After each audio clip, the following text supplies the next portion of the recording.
Bien, Le escuchamos bien. Excelente. Barú atado nadie, Barú atado nadie Eloheinu melech haolam. Bendito eres tú, Yahweh Elohim nuestro, Rey del universo, fuente de toda bendición.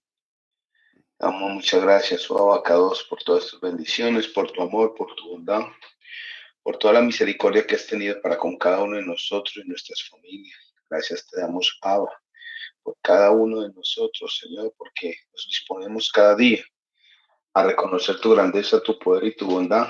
Y permítenos, oh bendito Rey, en esta noche, aprender más y más de lo tuyo. Ayúdanos a cada uno, bendito Dios, a comprender tus escrituras, a colocar más de nuestra parte, esa disposición más de corazón por hacer tu voluntad y guardar tus mandamientos, bendito Rey. Permítenos que seamos realmente luz para con los demás, en los hogares, Señor, en el lugar donde estemos, Señor, en el trabajo, con los amigos, con los vecinos, bendito Rey, porque el tiempo avanza, Señor, y hay mucha necesidad de ti, y a veces nosotros mismos, no sé, como que nos bloqueamos o no permitimos que esa luz de tu Torah se pueda expandir un poco más, bendito Rey. Ayúdanos cada día a hacer luz y permítenos en esta noche aprender más y más de lo tuyo. Bendice nuestro Moré, bendito Rey, seas tú dándole cada día más sabiduría, entendimiento de tu palabra. Bendice a su familia, a sus hijos, sus nietos, bendito Rey, y bendice su salud.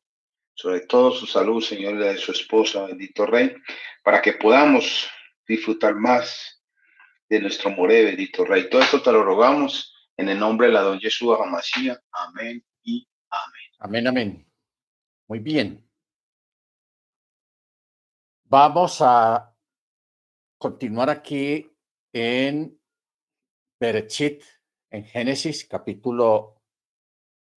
Antes de seguir al capítulo 6, quisiéramos hacer un midrash, un comentario acerca de un texto que está en el verso 28 del capítulo 5, o sea, ya finalizando el capítulo 5. Porque aquí hay unas palabras un poco curiosas que vamos a decir qué es lo que significan estas palabras. 5:28 de Génesis dice, y Lemec vivió 182 años y engendró un hijo, y llamó su nombre Noah, diciendo, este nos aliviará de nuestra labor y del pesar de nuestras manos a causa de la tierra a la que el Eterno maldijo. Ok. ¿Qué significado tiene el nacimiento de Noah? ¿Qué significa este nos aliviará de nuestra labor y del pesar de nuestras manos a causa de la tierra a la que el Eterno maldijo? Ok. Ustedes recuerdan que una de las maldiciones que el Eterno dio sobre Adán fue de que la tierra te produciría abrojos y cardos. O sea, cuando ellos sembraban, aunque sembraran cualquier tipo de siembra que ellos hicieran, de todas maneras, en medio de la semilla nacía abrojos y cardos, zarzas, o sea, maleza dañina. Eso no era normal, eso empezó a hacerse de esa manera por pura maldición. Entonces, a la gente en esa época le quedaba un poco complicado estar luchando contra las malezas, contra las zarzas y contra la hierba mala que crecía juntamente de una manera muy agresiva, crecía juntamente con la cosecha que ellos hubieran sembrado. Eso fue por maldición. ¿Qué ocurre? Que cuando nace Noah, esa maldición cesó. Por eso es que Lemec está profetizando y está diciendo, este nos aliviará de nuestra labor y del pesar de nuestras manos a causa de la tierra a la que Yahweh maldijo. ¿Ok? O sea que cuando nace Noah,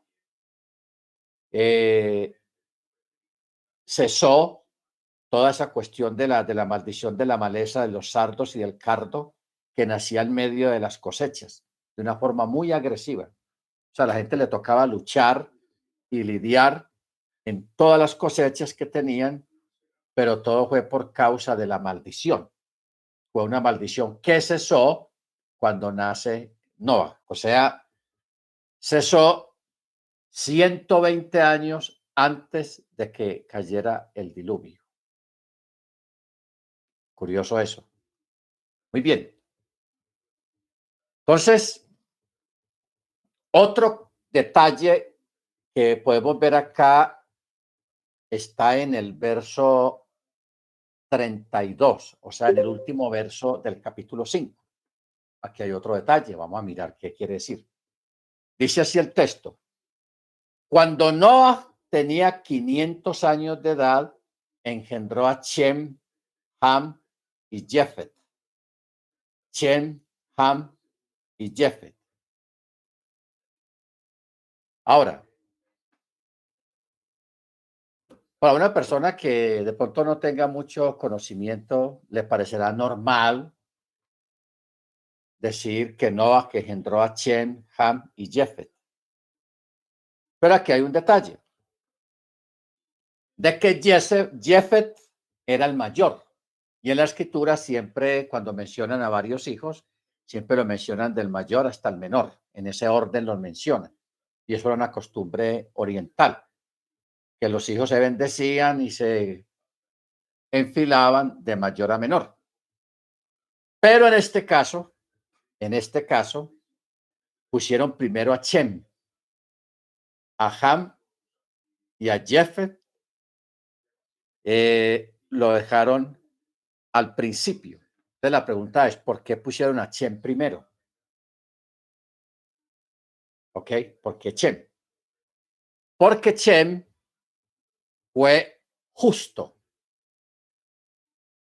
Shem fue justo y según los sabios, cuando Shem nace, él nació ya circuncidado, ya nació con la circuncisión. Eso fue un fenómeno. Y aparte de eso, de que de él, de Shem, fue que desciende Abraham. ¿Ok? Entonces, por eso es que a él, en este texto, a Shem lo pusieron de primero. Lo pusieron de primero. Porque Ham, ¿te sabe qué es Ham?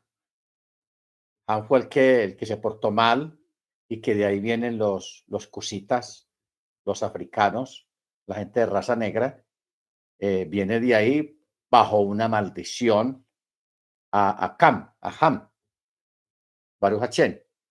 Y de Jefet ya vienen las otras razas que son parte de la raza europea y parte de la raza egipcia. Viene de Jefet. Bendito sea el nombre del Eterno. Muy bien. Ahora llegamos aquí a una parte del capítulo 6, que aquí nos vamos a anclar prácticamente en lo que relata acá. Dice así el verso 1. Y sucedió que cuando los hombres comenzaron a multiplicarse sobre la superficie de la tierra y hijas, les nacieron hijas. Ojo, no dice hijos, sino hijas. Y dice, y los hijos de los poderosos vieron a las hijas de los hombres cuando eran bellas y tomaron para sí mujeres de todo lo que escogieron. Muy bien, aquí vamos a detener. Los hijos de los poderosos, o sea, la palabra en castellano la transmitieron así, los hijos de los poderosos, pero en el texto hebreo no está de esa manera, sino que dice los hijos de Jajelohim.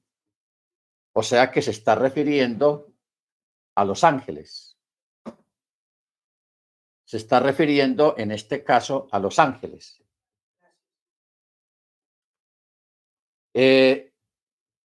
Por eso dice Benei Hajelohim, los hijos de Elohim, porque en aquella época a los ángeles se les decía los hijos de Elohim, ¿ok? Así se llamaba a los ángeles. Ahora, este texto, hermanos, es un texto, el versículo 2 es un versículo muy profundo, porque tiene unas palabras ahí tenaces. Eh, por ejemplo, en hebreo dice, Vayehu, Vayrehu, Benei Hajelohim, et Benot, Hadam, o sea, los hijos de los hombres. Ki, Tobot, Genak, Baikhu. Ok. Aquí menciona, hermanos, una palabra, la palabra Tobot. Tobot. Que cuando uno va a un diccionario hebreo-español y pone la palabra Tobot, ahí esa palabra es una palabra, mire que es la única vez en la escritura que se menciona la palabra Tobot. Tobot. ¿Por qué? Porque la palabra Tobot quiere decir de que hubo un momento, porque el texto lo da a entender, dice, cuando eran bellas.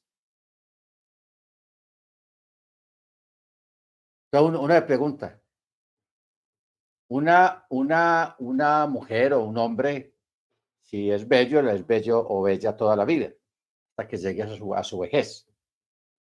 Entonces, ¿por qué dice cuando eran bellas? Porque hubo un momento en este relato, en esta época, que las mujeres empezaron a arreglarse en el cabello, a pintarse en los ojos y a hacer lo que hoy en día llamamos los cosméticos, a usar cosméticos. Entonces se arreglaron, se pusieron bien coquetas. Entonces, eso fue lo que llamó la atención de estos vigilantes. Por eso dice, y vieron a las hijas de los hombres cuando eran bellas. Y tomaron para sí mujeres. Claro, aquí el texto lo está dando como muy suavecito, pero el texto hebreo quiere decir que ellos raptaron. Si veían alguna mujer que, aunque fuera casada, ellos se la robaban. Se la quitaban al marido y la tenían como una esclava. ¿Ok? Baruch Hachén. Ahora, vamos a mirar el contexto de esto que dice los hijos de Elohim.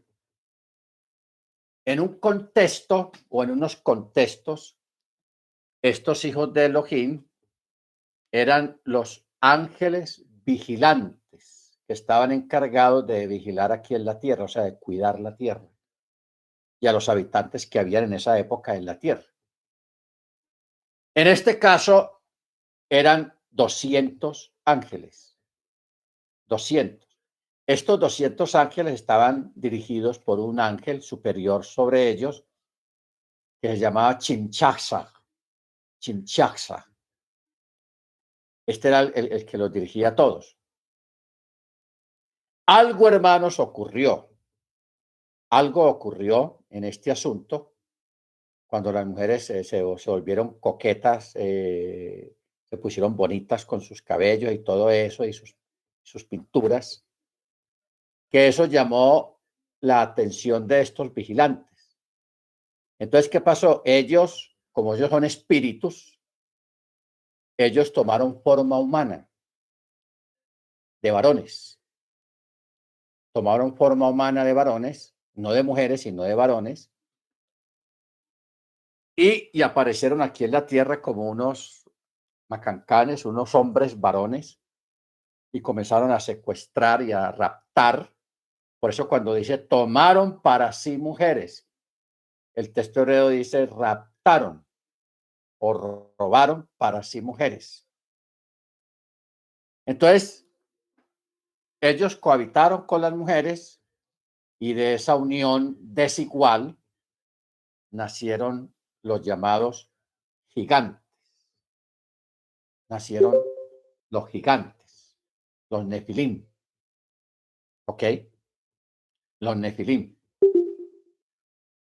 O sea, como era una unión desigual, entonces nacen unos niños, unas criaturas, unos niños que crecieron en demasía, que se volvieron gigantes, y aparte de gigantes, o sea, nefilim, eran malos, eran muy malos.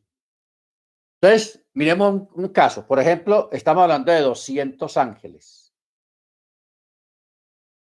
Cada ángel que tome 5 o 10 mujeres, más o menos.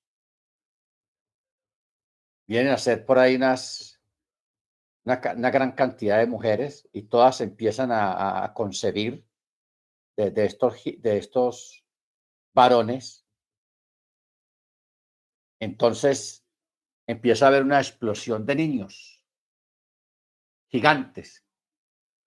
O sea, la característica de esos nacimientos, de estas mujeres que empezaban a dar a luz, era que los niños comenzaban a crecer de una forma exagerada y se volvieron gigantes y muy malos, malos.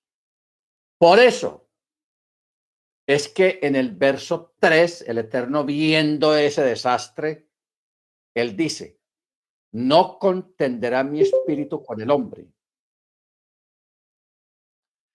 por mucho tiempo, puesto que también él es carne, por lo tanto, por lo que sus días serán, ya ahí da una sentencia, serán 120 años.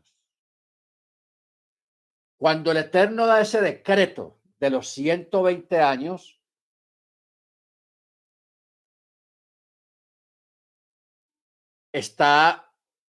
no va por ahí. Él al mismo tiempo que él da ese decreto sobre la raza humana, él habla con Noah y le habla de construir el barco. Entonces, le dio un plazo de 120 años a Noah para que construya el barco y también le da plazo, un periodo de gracia a la humanidad en esa época para que se arrepientan. Le da un periodo de gracia de 120 años. ¿Ok? Entonces, mire lo que dice el verso 4. Los gigantes, o sea, los nefilim, estaban en la tierra en aquellos días. Y aún después de eso, cuando se allegaban los hijos de los poderosos a las hijas del hombre y ellas daban a luz hijos para ellos, ellos fueron hombres fuertes de antaño, varones de renombre. Entonces, cuando dice eh, los fuertes de antaño, vuelve y repite la palabra nefilim, otros la traducen como los giborim. Giborim quiere decir poderosos y nefilim quiere decir gigantes directamente. ¿Ok? Quiere decir gigantes. Pero la palabra que está ahí en el texto hebreo es nefilim, ha-nefilim. Ahora, hay algo curioso aquí en este texto que tiene que ver con Masora, o sea, una técnica de escritural, que en el mismo texto está repitiendo la misma palabra. Ahora, ¿de qué manera la está repitiendo? Por ejemplo, la palabra correcta es Hanefilim, así como usted la escucha. Hanefilim. O sea, hay dos yod, dos ies. Nefilim. Pero ¿cuál es el detalle acá? Que en el texto no está escrito Hanefilim, sino Nephilim. O sea, le quitaron una yod. Le quitaron una yod. Ojo con eso. Le quitaron una yod. ¿Qué quiere decir eso de que le quitaron una yod y en la otra palabra que sigue después, que está repetida, si dice Hanefilim y en una dice Haneflim? Cuando se le quita la yod, como está aquí en el texto, Haneflim, la palabra, el sentido de la palabra cambia. Dice Nafal.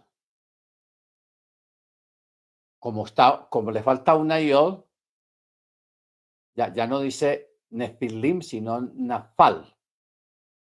Nafal. Y la palabra Nafal quiere decir el que cae de arriba. El que cae de arriba. ¿Ok? ¿Qué es lo que, por qué está, entonces, por qué está escrito Haneflim?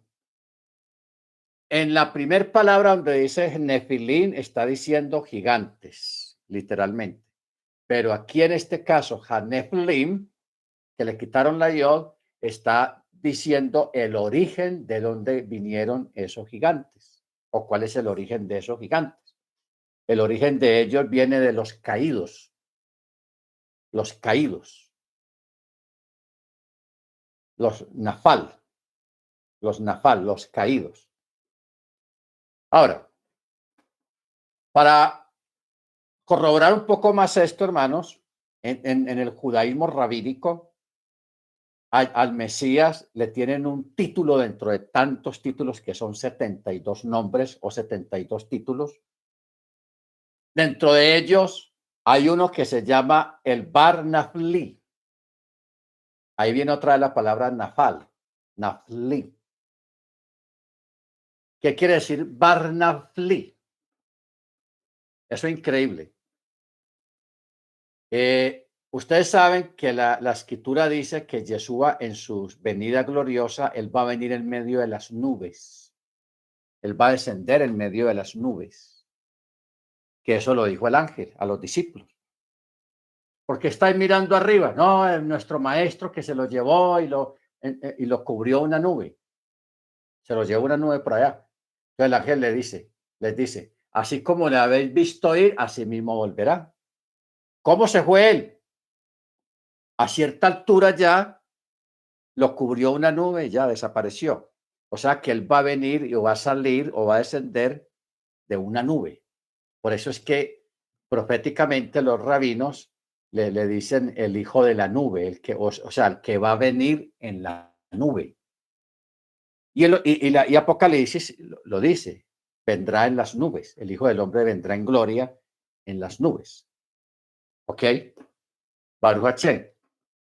O sea que la palabra nafal, el que viene en la nube o el caído en la nube, es la misma acepción que está aquí, ha-neflim, que da a entender de que estos ángeles, el origen de estos ángeles fue de arriba, ellos cayeron.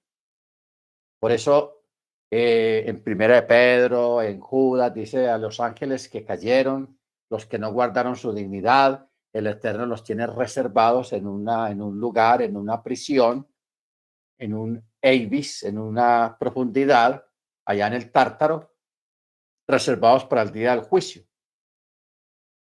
¿Ok? Porque eso pasó. Estos ángeles vinieron y aquí estuvieron su tiempito haciendo de las suyas con las mujeres y luego el Eterno los manda a atrapar. A todos los tomaron y los tienen reservados en una prisión allá en el inframundo, abajo, reservados para el día del juicio, no para ser juzgados porque ya ellos fueron juzgados. ¿Cómo sabemos que ellos ya fueron juzgados? Porque en una de las epístolas dice, y si Elohim no perdonó a los ángeles que pecaron, hermano Freddy, si nos consigue la cita es tan amable, si Elohim no perdonó a los ángeles que pecaron, sino que los encerró.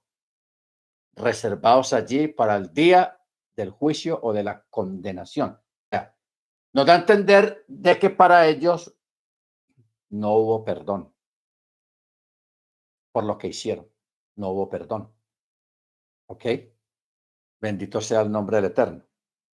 Entonces, por eso dice, y los gigantes estaban en la tierra en aquellos días y aún después de eso, cuando se allegaban los hijos de los poderosos, o sea, los hijos de Elohim, los ángeles, a las hijas del hombre, y ellas daban a luz para ellos, y ellos fueron los hombres fuertes de antaño, varones de nombre. O sea, vamos a mirar, porque aquí dentro de este texto hay algo curioso.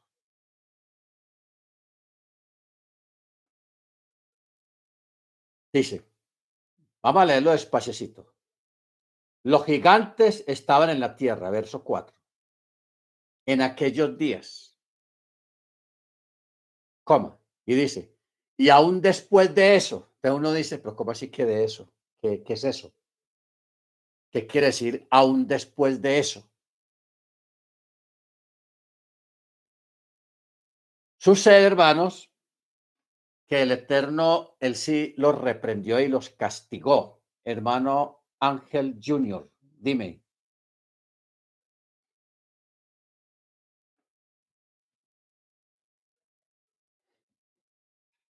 Junior, ¿me pueda? Moré es segunda de Kefá 2:4. ¿Segunda de qué? De Pedro. Sí, Ok. 2, 4. Muy bien, muchas gracias. Dice, porque si Elohim no perdonó a los ángeles que pecaron, no que arrojándolos al tártaro, los entregó a cadenas de oscuridad reservados hasta el juicio. Y no perdonó al mundo antiguo, pero guardó a Noé, el octavo, pregonero de justicia, trayendo un diluvio sobre el mundo de los impíos. No sé si ustedes se acuerdan un estudio cuando estuvimos estudiando el inframundo. Mencionamos esta curiosidad que hay acá cuando dice que el Eterno tampoco perdonó al mundo antiguo, o sea, para los antiluvianos, para ellos no hubo perdón tampoco. ¿Ok? No hubo perdón. Solamente el Eterno guardó a Noé al octavo, el octavo, quien fue pregonero de justicia, porque ¿quién fue el séptimo? ¿Por qué dice Noé el octavo? ¿Qué quiere decir eso del octavo? La octava generación. Porque el séptimo, ¿quién fue? Enoc. ¿Se acuerdan? Séptimo desde Adán, dice el texto allá en Judas, que ahorita lo vamos a leer. Enoc, séptimo desde Adán. Y aquí menciona a Noé el octavo. O sea que en las generaciones después de Enoc siguió Noah o Noé. Bueno, todo el caso aquí que estamos mirando es el texto que dice que Elohim no perdonó a los ángeles que cayeron. No los perdonó.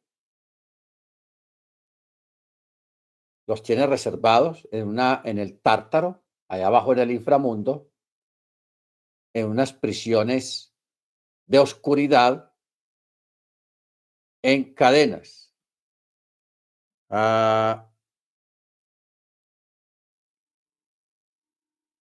Vamos a mirar en Judas 6. Eso, a Judas hay que llegar sí o sí, porque Judas es un libro de los más pequeñitos que hay, apenas tiene 25 versículos. O sea, ni siquiera tiene capítulos, sino 25 versículos, pero es un libro muy profundo. Este libro, según la historia, trataron de dejarlo fuera. los que escogían este sí, este no, este sí, este no, que eso fue cosa de hombres. Tenían 2 libros que querían dejar afuera, el libro de Daniel y el libro de Judas. Y también el libro de Hebreos, también lo querían dejar fuera, pero hubo presión y los dejaron. Si no hubieran dejado el libro de Hebreos y el libro de Judas, sería, la Biblia estaría pues muy recortada en algún aspecto. Ok. Luego, aquí en Judas, verso 6, perdón, vuelve y menciona a estos ángeles y dice, a los ángeles que no guardaron su estado original, ojo, sino que abandonaron su propia morada, su habitación. Los ha mantenido bajo oscuridad en prisiones eternas hasta el juicio del gran día. ¿Ok? Entonces aquí tenemos una secuencia de eventos, una secuencia de relatos de los eventos. Primero comienzan Génesis capítulo 6, versos 3, 4 y 5. ¿Ok? Donde se menciona, aquí menciona lo que pasó, cómo fue la caída. Luego, en segunda de Pedro, menciona a estos ángeles, 2:4.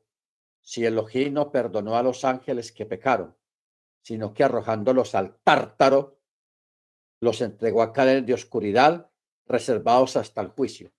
Luego en el libro de Judas, o de Yehudá, porque lo correcto es Yehudá, porque ese así se llama originalmente, Yehudá. En el verso 6 dice, y a los ángeles que no guardaron su estado original, sino que abandonaron su propia morada, los ha mantenido bajo oscuridad en prisiones eternas hasta el juicio del gran día. ¿Se da cuenta? Entonces aquí tenemos la mención de estos ángeles en el Brit Hadashah, en el Nuevo Testamento. Tenás eso. Muy bien. Entonces, aquí tenemos ya algo ya más armado, que fue lo que pasó. Y con estos ángeles que cayeron, que pecaron, están guardados ahí abajo, debajo de sus pies, en un lugar que le dicen el Tártaro. Están allí en cadenas, encadenados. Bueno, luego la simiente de ellos, o sea, los descendientes de ellos, que fueron los gigantes, los Nefilim, que hoy en día ya hay pruebas de eso arqueológicas. Ya eso no se puede ocultar. Yo recuerdo que hace 40 años atrás los pastores y los teólogos no creían nada de esto. No, eso es imposible, eso no puede ser, eso es espiritual, eso es una caída espiritual. Todo lo espiritualizaban por no creer y por no escudriñar la palabra. Pero cuando viene la evidencia arqueológica, que encuentran esqueletos de personas, seres humanos, de 15 metros, de 20 metros, de 30 metros, entonces ya se quedaron callados. Ya dijeron, oh, o sea que sí existieron los gigantes. Porque hoy en día una persona, un gigante hoy en día es una persona de 2 metros con 50 o hasta 3 metros. Pero estos gigantes que está hablando aquí eran más grandes. Eran personas gigantescas y muy devoradoras, o sea, eran comelones. O sea, si una persona come diariamente desayuno, almuerzo y comida y merienda, por ahí unos 3 kilos, o póngale 3,5 kilos de comida diaria que come una persona diaria. Dígame, esa gente de ese tamaño, el estómago que debían de tener, toda esa gente también estaba acabando con la naturaleza, porque eran comelones, devoradores, comían demasiado, ¿ok? Y aparte de eso, la maldad que trajeron, porque ellos trajeron la hechicería, trajeron la brujería, trajeron, en fin, ellos enseñaron al ser humano cosas muy adelantadas que no eran para ese tiempo. ¿Me explico? El Eterno, por eso es que el Eterno cortó, los paró. Porque el mundo históricamente ha tenido su desarrollo normal en cuanto a tecnología. Primero vino el tren que era guiado por vapor, al carbón, y luego eléctrico, luego gasolina, y bueno, un montón de cosas. Eso se llama desarrollo normal dentro de las generaciones.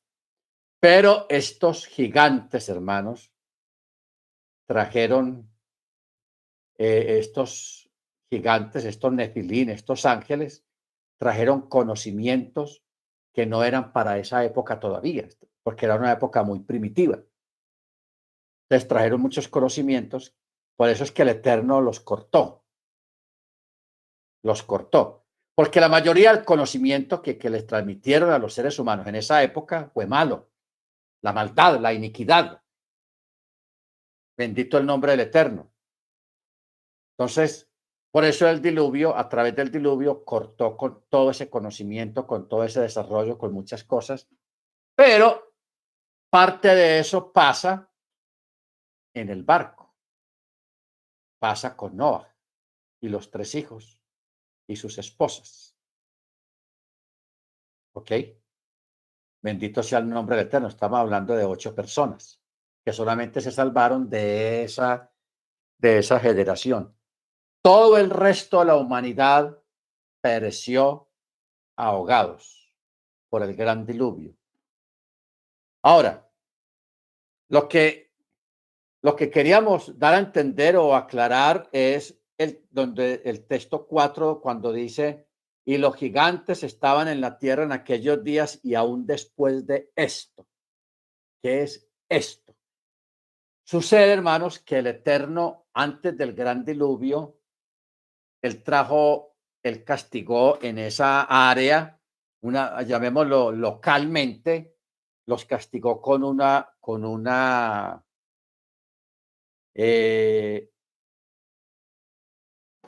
especie de maremoto. No, ¿cómo es que llama eso cuando el agua se entra? Un tsunami, un tsunami. Hubo un tsunami. Murió mucha gente y la gente se asustó mucho y murió mucha gente, pero también sobrevivió mucha gente, pero la gente no se arrepintieron. Entonces, por eso es que aquí el texto, que incluso está punteado, aún después de eso. ¿Qué es eso? Un tsunami que hubo.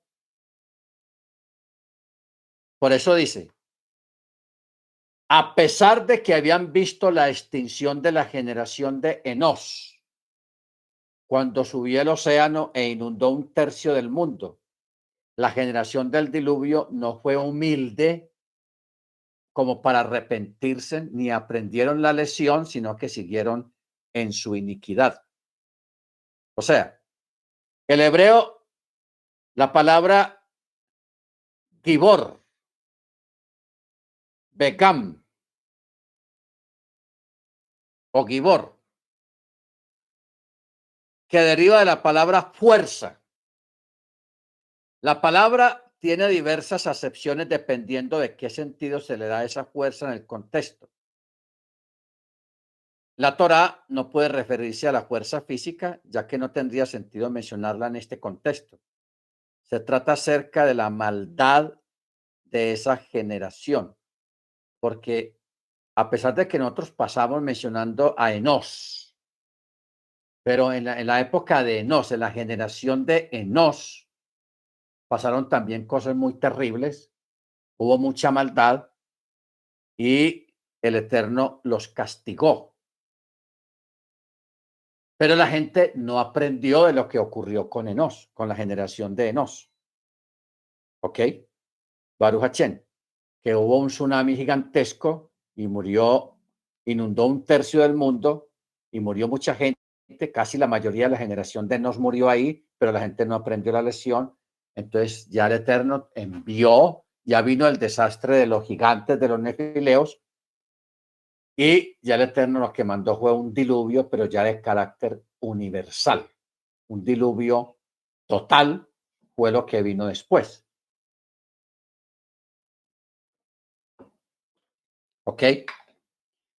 Muy bien. Verso 5. Dice, y el Eterno vio que era grande la maldad del hombre sobre la tierra y que todo designio de los pensamientos de su corazón era solo hacer maldad todo el día. Mire cómo dice el texto, solo maldad todo el día. Y el Eterno reconsideró, porque había hecho al hombre en la tierra y se entristeció en su corazón. Y el Eterno dijo, desintegraré sobre la superficie de la tierra al hombre que he creado, desde el hombre hasta el animal, hasta la criatura rastrera y el ave de los cielos, pues he reconsiderado el haberlos hecho. Pero Noah halló gracia ante los ojos del Eterno. Noah halló gracia ante los ojos del Eterno. Entonces, aquí tenemos dos personajes, hermanos, que hallaron gracia. El primero fue Enoc. Entonces dice el texto, y Enoc fue traspuesto, fue tomado para no ver muerte. Porque Enoc, el Eterno se agradó de Enoc, porque dice, y anduvo Enoc con Elohim, y fue traspuesto para que no viera muerte. Otra gente que no cree en esto, que él haya sido traspuesto, inventan un montón de disparates. No, que el Eterno se lo llevó para otro territorio y que por allá murió y bla, bla, bla. Pero el texto es muy claro. Dice fue traspuesto, o sea, el Eterno se lo llevó y dice muy claro para que no viera muerto, o sea, para que no tratara, para que no viviera ni pasara el proceso de la muerte. Se lo llevó. Ahora, uno puede preguntarse, bueno, ¿cómo hace el Eterno para sostener una persona, un ser humano, siendo que el ser humano tiene que comer, tiene que vivir, etcétera, etcétera? ¿Dónde está Enoc ahora? Enoc está en uno de los 7 cielos y él está ya muy ocupado.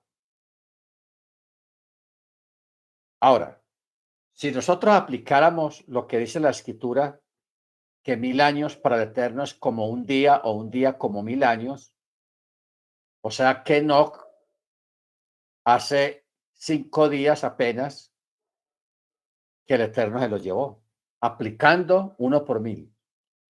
Un día por 1000 años. ¿Ok? Un día por 1000 años. O sea que para Enoc apenas han transcurrido 5 días. Si el Eterno nos permitiera ahora, en este momento, 2022, ver a Enoc o que se nos presentara Enoc, tendría la misma edad prácticamente que cuando fue tomado, porque han transcurrido apenas 5 días. Si el Eterno le aplica a él 1 por 1000. ¿Ok? Baruch Hachén. Entonces, Enoc, ya en la literatura rabínica de los judíos, ya ellos lo localizan ejerciendo algunas funciones en algunos de los cielos. Algunos lo llaman el gran escriba, que Enoc es llamado el gran escriba o es un escriba allá en los Chamayim. O sea, él no está quieto, él está ya trabajando en muchas labores que tienen que ver con esas cosas, con la vida cotidiana allá en los Chamaim. ¿Ok? Bendito sea el nombre del Eterno. Ahora, cuando la Escritura habla en el verso 4 al final dice que ellos fueron hombres fuertes de antaño. Esa fortaleza no era nada buena. O sea, se volvieron hombres fuertes en el sentido de que se rebelaron contra el omnipotente. Se rebelaron contra el eterno. ¿Ok? Se refiere a una fuerza moral perversa en desafío al eterno. En desafío al eterno. Ahora, varones de nombre. Se refiere a aquellos que fueron designados por sus nombres. ¿Quiénes fueron esos Giborim, esas personas importantes que se rebelaron contra el Eterno? Uno se llamaba Irad, el otro se llamaba Mehuyael y el otro se llamaba Metuchael, los cuales fueron llamados así de esa manera en alusión a su perdición, porque Irad, Mehuyael y Metuchael son nombres perversos. Son gente que sus mismos nombres lo dicen, que son perversos. Es como ese nombre de los cosméticos, Avon o Avon. Bueno, en inglés se dice Avon, que eso es la marca de unos cosméticos de belleza para las damas. Avon. En hebreo, Avon quiere decir inmundo o maldito, algo así, tiene que ver con la maldad. Tiene que ver con la maldad. De igual manera, Irad, Mehuyael y Metuchael son nombres que están conectados con la maldad y la rebelión al Eterno. Por eso dice, los cuales fueron llamados así en alusión a su perdición, pues sus nombres fueron borrados o ellos mismos fueron borrados y desarraigados de la tierra. También estos nombres tienen que ver con la desolación. ¿Por qué? Porque con sus malos actos desolaron al mundo. ¿Ok? Con sus malos actos desolaron al mundo. Bendito sea el nombre del Eterno. Entonces, por eso, hermanos, o sea, la maldad fue una cosa impresionante lo que ocurrió en esa época. Por eso es que leímos ahora en segunda de Pedro 2:5, cuando dice, y Elohim no perdonó al mundo antiguo. Está hablando de los antiluvianos, está hablando de esta gente de edad, Mehuyael, Metuchael y mucha otra gente que se metió en ese rollo de rebelarse en contra del Eterno y desolaron al mundo a punta de maldad. Bueno, ¿qué fue lo que pasó? La gente comenzó a mezclar plantas, a hacer injertos. Por eso los injertos o las mezclas están prohibidas. La gente comenzó a mezclar animales, no un gato con una gata, sino un gato con una perra o con un perro. O sea, mezclaba animales de diferentes razas a ver qué salía, o sea, hacer experimentos, a ver qué nacía de ahí. Entonces, claro, empezaban a nacer animales monstruosos, gatos monstruosos, perros monstruosos, caballos monstruosos, todo tipo de animales monstruosos. Y aparte de eso, la gente tenía relaciones sexuales con los animales. Entonces, eso fue un desastre tenaz y eso se volvió un hábito de tal manera que a veces los animales, un gato, un perro o lo que cualquier animal, miraba a un hombre o miraba a una mujer con una mirada libidinosa, una mirada pervertida. ¿Ok? Y hubo una gran cantidad de plantas, de tanto mezcla de plantas, nacieron muchas plantas venenosas y produjo la naturaleza también muchas plantas carnívoras, plantas que comían carne, se comían seres humanos, devoraban carne. Entonces, por eso es que vemos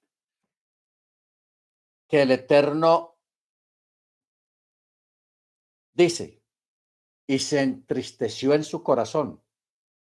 Entonces él dice, desintegraré sobre la superficie de la tierra al hombre que he creado, al animal, a la criatura rastrera y el ave de los cielos, pues he reconsiderado haberlos hecho. Eso fue tenaz. ¿Por qué? Porque toda la naturaleza fue destruida prácticamente a nivel de perversión. Se pervirtió la naturaleza. Los animales, las plantas y los seres humanos. Por eso es que viene un diluvio, porque el diluvio destruyó todo. Los únicos que se escaparon fueron los peces, los animales que vivían en el agua, en el mar. Pero el resto, hermanos, las aves y los animales de la superficie de la tierra, todos murieron. Las plantas también se murieron, pues por el exceso de agua se pudrieron, todo pereció. Esa fue una forma del Eterno purificar la tierra.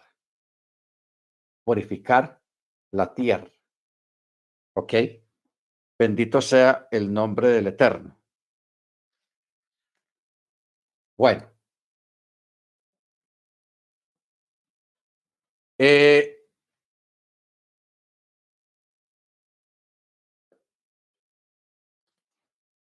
Acá, terminando el verso 8, dice, pero Noah halló gracia en los ojos del Eterno.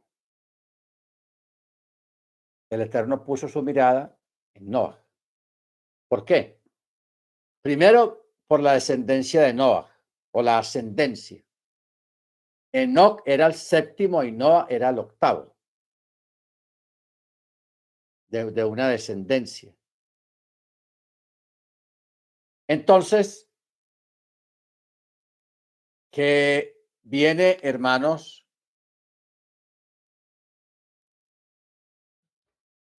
el episodio ya de la fe de Noah, porque Noah creyó. O sea, Noah salvó su vida y su familia porque él le creyó al Eterno. Luego, cuando después del diluvio, viene otro varón que también se dice y le creyó al Eterno, Abraham o Abraham, porque el texto dice y él le creyó al Eterno y le fue contado por justicia, o sea, por salvación. ¿En qué forma Noah le cree al Eterno? Cuando el Eterno le dice que construya un barco porque va a venir un diluvio. Entonces, él le cree al Eterno porque donde él vive no hay mar. Es pura tierra firme, no hay ni quebrada, ni río, ni nada. Entonces, construir un barco gigantesco donde no hay agua para que el barco navegue, ya eso es de por sí, es anormal, no es normal. Pero Noah le cree al Eterno. Él le cree a que algo, lo que el Eterno le dijo, sí iba a pasar y por eso le fue contado a él por justicia. Ahora, si vamos al libro de Hebreos, capítulo 11,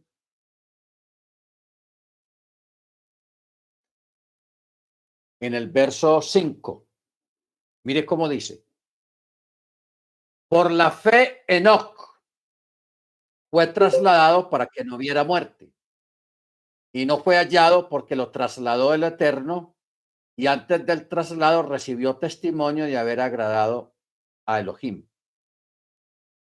Verso 7. Por fe, Noah, habiendo sido advertido acerca de cosas que aún no se veían, porque hasta esa época la lluvia no existía, nunca había llovido en la tierra. La tierra era alimentada a nivel del agua, la naturaleza, a través de un rocío en la mañana. Y el rocío mojaba las plantas y con eso era suficiente para que estuvieran hasta el otro día, que se volvía a mojar, y eso era, la lluvia no existía todavía. Entonces, por eso es que el texto dice, por la fe, habiendo sido advertido Noah acerca de cosas que aún no se veían, movido de reverente temor, construyó un arca para salvación de su casa, y mediante esa fe condenó al mundo y fue heredero de la justicia, que es según la fe. Él le creyó al Eterno cuando el Eterno le habló de cosas que no existían todavía, que no se habían visto, pero él le creyó. Ah, no, si usted lo dice, Eterno, así va a ser. Amén, yo lo hago. Ok. Por eso, nuestra fe en este tiempo, en Yeshua, nuestro Machía, y en la Torá, nuestra fe también es la que va a condenar al mundo de esta era. Nuestra fe va a condenar a la gente de afuera. ¿Por qué? Porque nosotros también esperamos cosas que no las conocemos, que no han existido en esta era, y las creemos por fe. Ah, Señor, que va a haber nos vas a levantar, nos vas a llevar a Jerusalén, viene un milenio, y nosotros lo creemos. Así la gente allá afuera se reviente la boca o la mente diciendo lo contrario, que eso es mentira, que eso es cuento chino. Nosotros le creemos al Eterno y punto. No tenemos problema con eso. Que viene un milenio, que viene una eternidad, nosotros le creemos al Eterno. Que estamos invitados a una boda del Cordero y que vamos a estar allá, allá vamos a estar. ¿Cómo nos van a llevar? Yo no sé cómo nos van a llevar ni todo eso, pero el Eterno lo dijo, que allá vamos a estar, allá vamos a estar. No hay problema. Entonces, esa nuestra fe a las promesas del Eterno, eso es lo que va a condenar a los que están afuera que no creen. Que no creen. Cuando vean los juicios, cuando vean el castigo que está relatado en el libro de Apocalipsis, la gran tribulación, cuando vean todo eso, van a querer regresar. Van a querer hacer techúa, pero ya es tarde. La puerta se cerró. Usted no cree, hermanos, que cuando se cerró la puerta del arca, porque es que el Eterno es muy tenaz. O sea, el Eterno probó a Noah.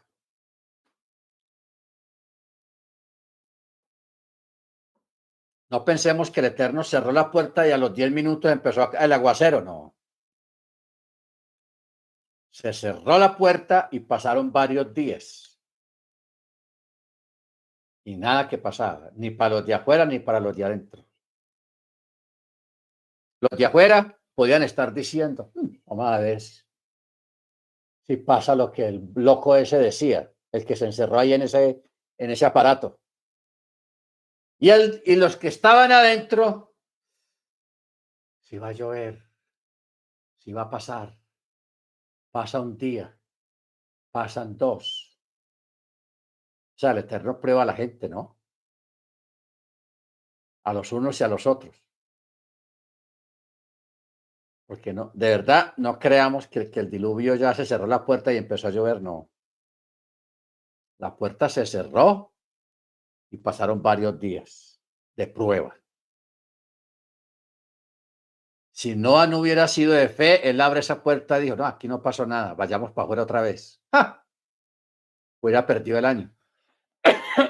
Hubiera perecido, hubiera muerto ahogado otra vez y el Eterno hubiera tenido que hacer otro hombre, otro ser humano, porque para el Eterno no era nada imposible.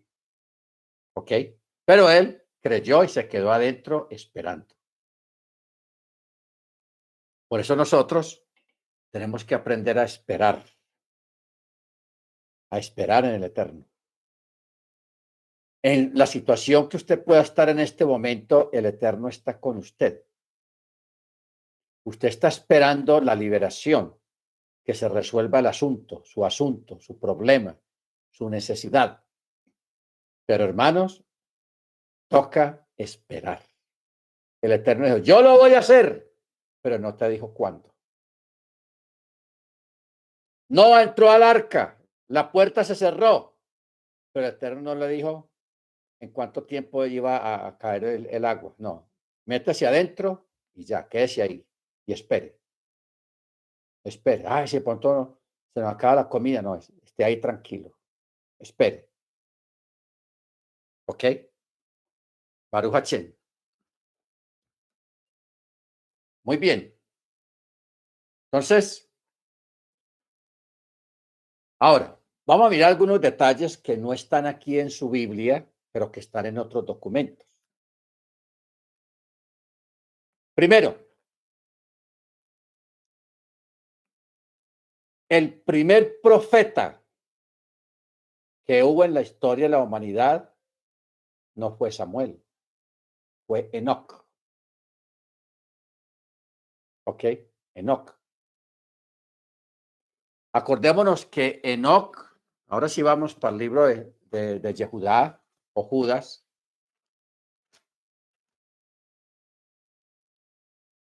Verso 14. Judas, verso 14. Dice, también respecto a estos, profetizó Enoc, séptimo desde Adán, diciendo. ¿Ustedes recuerdan que ahorita leímos en Noah, sobre Noah, que dice el octavo, que Noah era el octavo?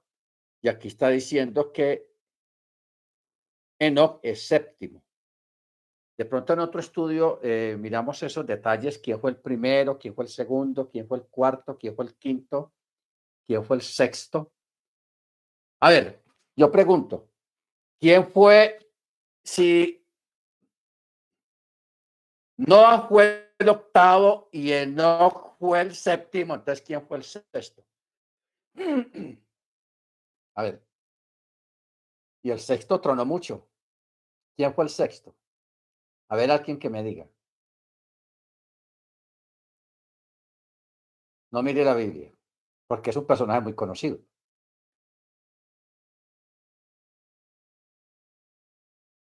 Lemec. Lemec era el sexto. Séptimo, Enoc. Octavo, Noah o Noé. ¿Ok? Mire cómo, mirando bien los textos, que uno se da cuenta de otros detalles que uno, aunque se sabía hasta el texto de memoria, no había caído en cuenta de esos detalles. Porque aquí en el libro de Judas está hablando de Enoc y dice séptimo desde Adán.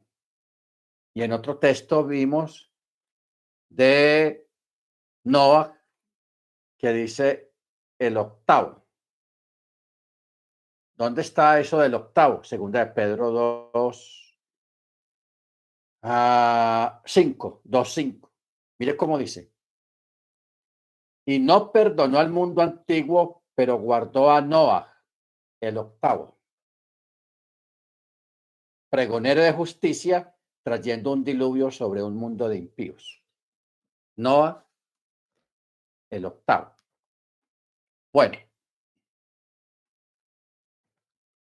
¿qué es lo que tenemos aquí, hermano? ¿Qué es lo que queríamos mirar? Que el libro de Judas o Yehudá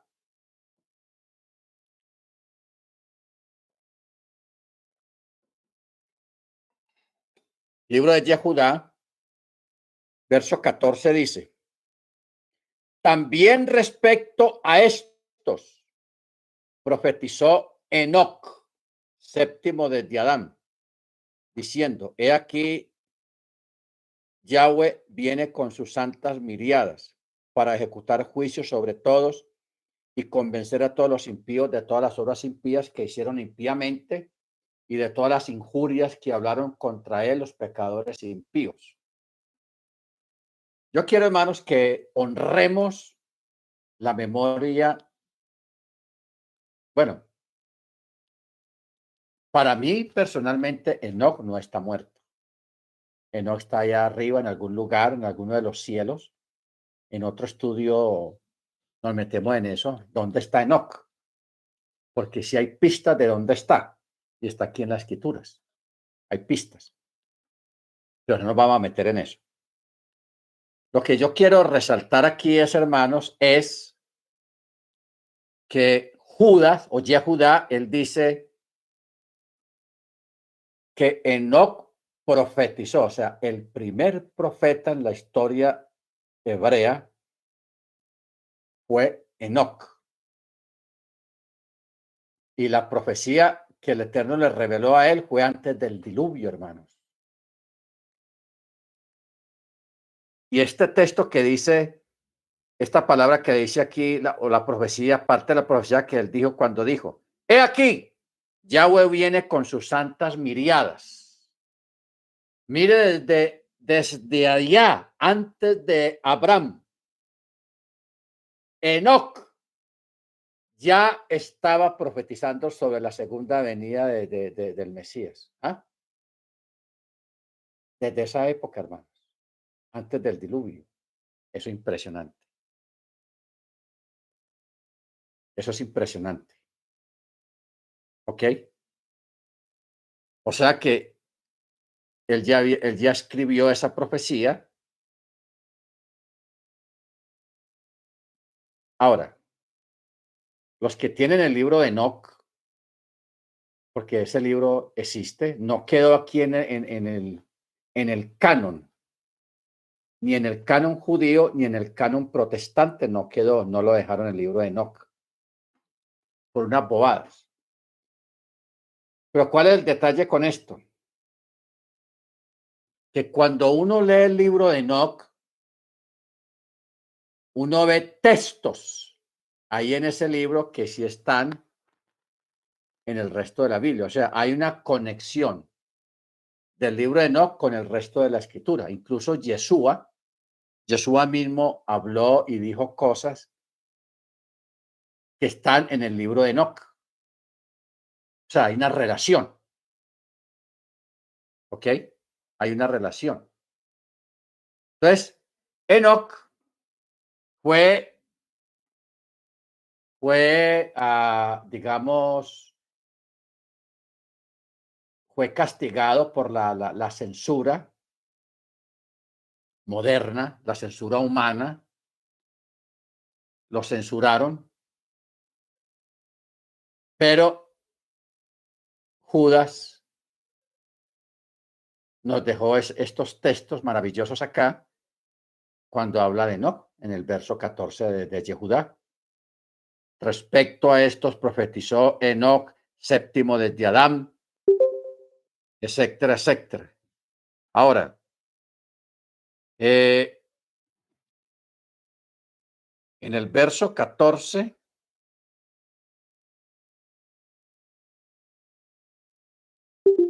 nos manda a Génesis 5:21.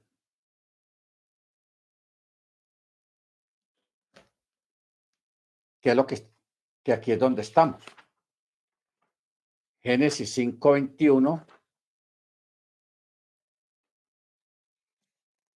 dice: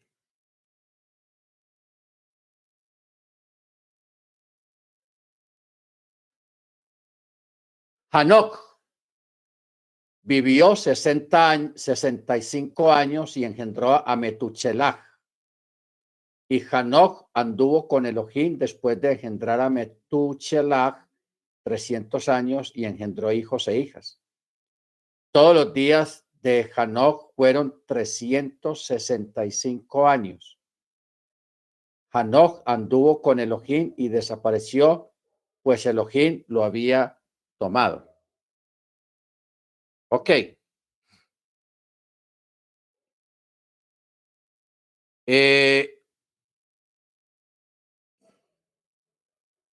Aquí hay algo, hermanos. No sé si usted cayó en cuenta lo que yo acabo de leer. A ver, ¿quién vio un detalle aquí en estos 3 versículos?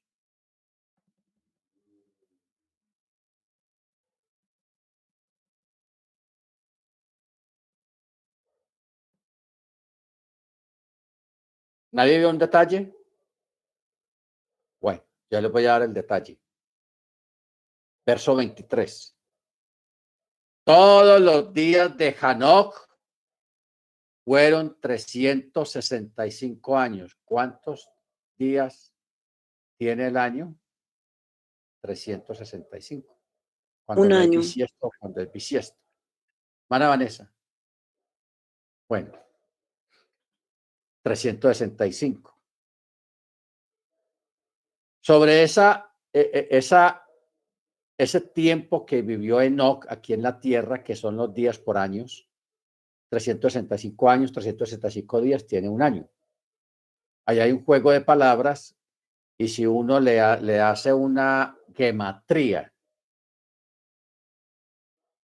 a los 365, si quieres la hacemos ya, hacemos el ensayo. A ver. Vamos a aprender cómo es que se hace la gematría. 365. Bueno. No sé si en su Biblia está las letras del alefato sobre qué número corresponde a qué letra, pero ya aquí le voy a decir. Bueno, 365, el 3 es Gimel, una G de gato. El 6 es una Vav. Y el 5 es una G. Una G. Bueno, da la letra G, la Vav y la Gimel. Si nosotros cogemos el diccionario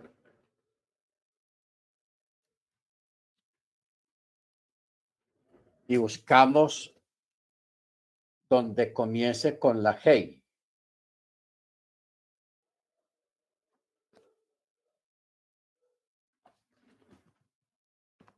nos tiene que tirar una palabra. La G con la Vav.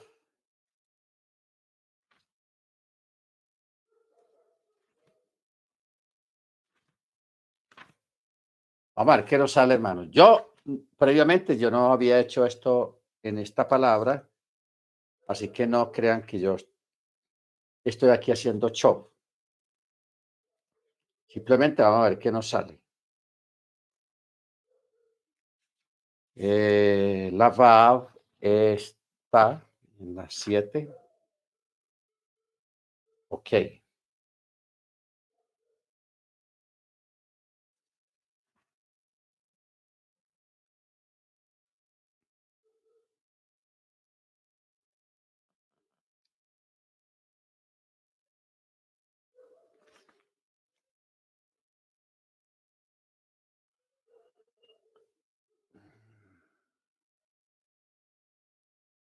No, la Gimel es la tercera.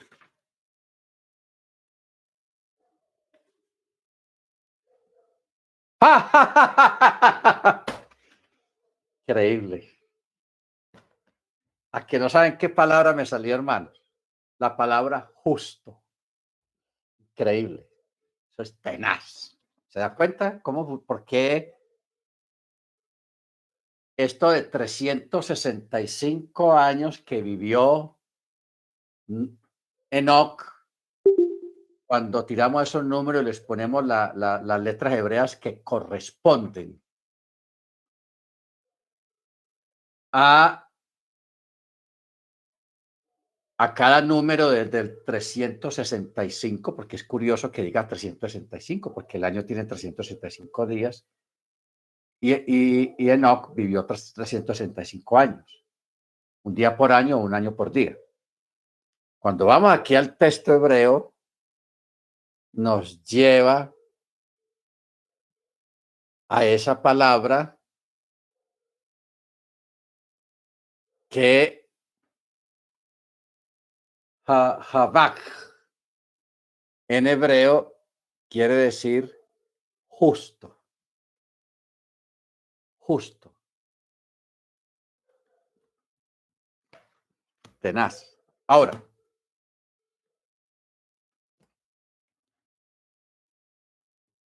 vamos a hacer un breve comentario de lo que es gematría y lo intrincado que es la Torá respecto a la gematría. Toda la Torá en el texto hebreo, no en las traducciones, en el texto hebreo, está relacionada con las acciones y las cosas de las personas. Todo está relacionado, sus acciones, si fue bueno, si fue malo. A nivel de gematría, lo salta uno a otras cosas. Por eso hay que prestar atención a los detalles, a las palabras en el texto hebreo, porque cuando uno le hace gematría, por ejemplo, uno se extraña porque hay personas donde menciona cuántos días, cuántos años vivió y todo eso, muchos números, muchos números. Cuando uno va a esos números y les pone la palabra, la letra del alefato hebreo que corresponde a cada número, ahí salen palabras. Lógicamente salen palabras, o sea, todo está relacionado. Yo no sé el Eterno cómo hizo eso, hermanos, de relacionar los relatos hebreos con los números y que el resultado de esos números nos dé una palabra que está relacionada con la persona de quien están hablando ahí. Eso es, para mí, es una cosa asombrosa, asombrosa. Por ejemplo, Ish. Ish en hebreo es hombre. Isha en hebreo es mujer. Cuando uno coge y le pone cada número a Ish y a Isha, el número que corresponde, y luego lo suma el resultado de Ish y suma el resultado de Isha, y uno mira el resultado que puede dar 15, 20, 30, lo que sea, y uno a ese resultado de esos números les pone las letras hebreas, el resultado de Ich y de Icha da Ben, y la palabra Ben en hebreo es hijo. Que uno dice, wow, ¿cómo es eso? Que el resultado a nivel de gematría, de hombre y mujer, y el número sumando los dos, dan dos palabras, dan dos números lógicos, y que quiere decir Ben, y Ben es hijo. Y mire, cuando hicimos esto de Enoch, la edad de Enoch, le pusimos las letras y da justo. Entonces, eso, hermanos, esa es una de las grandes maravillas de la Torá. Yo vivo enamorado de la Torá, porque la Torá está llena de misterio, está llena de mensajes ocultos, está lleno, o sea, es más grande lo que hay detrás del texto que lo que uno está leyendo ahí. Es más grande, más multiplicado no, cuatriplicado, o sea, multiplicada la enseñanza, el mensaje y lo que el Eterno está tratando de decirnos a través de un texto tan antiguo y tan perfecto. O sea, esto es muy perfecto, la Torá es perfecta. Por eso es que el salmista dijo, tu palabra es perfecta, tu ley es perfecta, que alegra y salva el alma. Bendito sea su nombre. Muy bien, vamos a parar acá, hermanos, porque yo estoy sorprendido, de verdad que yo me acabo de sorprender con esto de 365. Esto está tenaz. Baruch Hashem. Ojalá tuviéramos más tiempo, hermanos, para uno hacerle gematría a todos estos números, porque aquí en esta paracha que acabamos de terminar hay muchos números. Dice que fulano tenía tantos años cuando engendró a fulano y fulano, y si uno le pone a molestar con esos números, hermanos, ahí encuentra enseñanzas, encuentra mensajes ocultos que siempre han estado ahí. Por ejemplo, 528. Lemech vivió 182 años. Ahí tenemos un número, 182. Si nos metemos con esto de 182, 182 años, ahí no sale algo, hermano. Lo que pasa es que eso es, necesita uno tiempo para dedicarse a eso y paciencia, mucho tiempo y paciencia. Pero sepa y entienda que usted tiene en sus manos uno de los documentos más grandes y sublimes que hay en la historia de la humanidad, que es la Torá, la Tanakh. Y eso está lleno de cosas. Por eso yo agradezco mucho a un anciano hace muchos años, como 40 años. Él me regaló un versículo para que lo tuviera en cuenta. Y ese versículo yo se lo voy a regalar a ustedes hoy, para que lo tengan en cuenta también. Jeremías 33:3, que dice: clama a mí y yo te responderé y te enseñaré cosas grandes y ocultas que tú no conoces. Amén. Te enseñaré cosas grandes y ocultas que tú no conoces. Yo estoy viviendo eso y yo espero que usted también lo está viviendo, porque lo estamos viviendo juntos. Amén. La revelación de la Tanakh, de la Torá, más allá de lo que hay aquí escrito. Amén. Muy bien, hermanos. Hasta aquí paramos. Ya es el viernes, mediante el cielo. Ya seguimos con la parachá que sigue. Para este Shabbat que viene, la segunda parachá, que se llama Noah. Y ahí vamos a descubrir cómo algunos detalles del barco. ¿Por qué? Porque Noah tenía en sus manos la profecía de Enoc. La tenía en la mano, o sea, tenía un rollo, papiro. Por eso es que ese documento pasó después del diluvio y hoy en día lo tenemos. Amén. Pero también vamos a mirar, hermano, este fin de semana, cómo pasaron los gigantes, porque hubo un Goliat y Goliat fue después del diluvio. Cómo pasó Anac, Goliat, y por qué David, cuando fue al arroyo, escogió 5 piedras y no una, porque solamente estaba Goliat ahí. ¿Tenía falta de fe o estaba reservando las piedras para el resto de la familia de Goliat si se aparecían por ahí? Bueno, bendito el Eterno. Vamos a orar, hermano. Vamos a darle gracias al Eterno. Vamos a pedirle a la hermana Senia que sea tan amable y nos dirige la oración. Bien pueda, hermana Senia, regálenos la bendición de la oración. Amén, amén. Baruch atah Adonai Eloheinu melech haolam. Bendito eres tú, Yahweh, Elohim nuestro, Rey del universo. Te damos toda honra, toda gloria. Alabamos y glorificamos tu poderoso nombre, Señor, porque tú eres bueno. Tú eres maravilloso, Señor. Gracias, Abacados, por esta linda enseñanza, Señor. Esta enseñanza que nos abre nuestro sentido, Señor, que nos